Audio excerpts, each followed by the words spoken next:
John Oliver explains why ethanol fuel is a lie, the disastrous financial and environmental effects of corn ethanol subsidies, broken down by the late-night Brit. Corn is a problem, or rather America's growing reliance on government corn subsidies to power our everyday lives.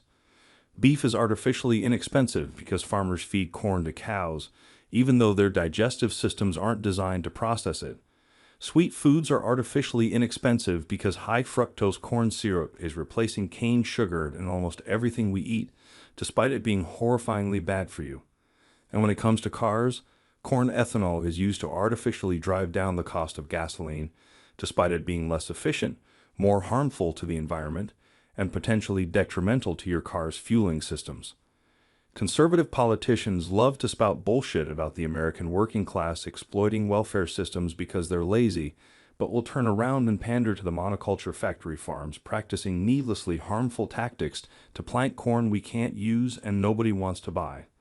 These giant farms are gaming the system to reap massive financial benefit in ways that have largely killed off the American small family farm as a viable business.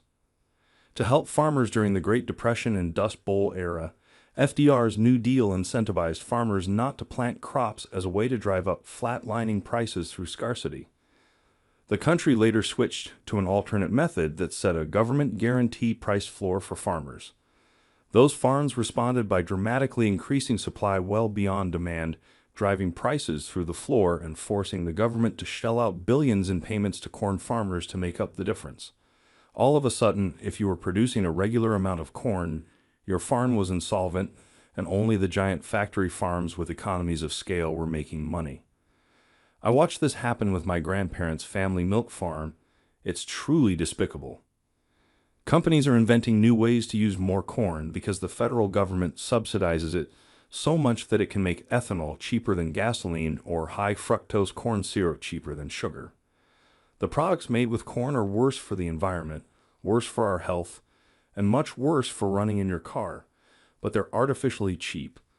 We may be paying less for ethanol at the pump, but we're paying extra for it on the back end with our taxes and the loss of environmental balance. Corn may be cheap, but it's costing us everything.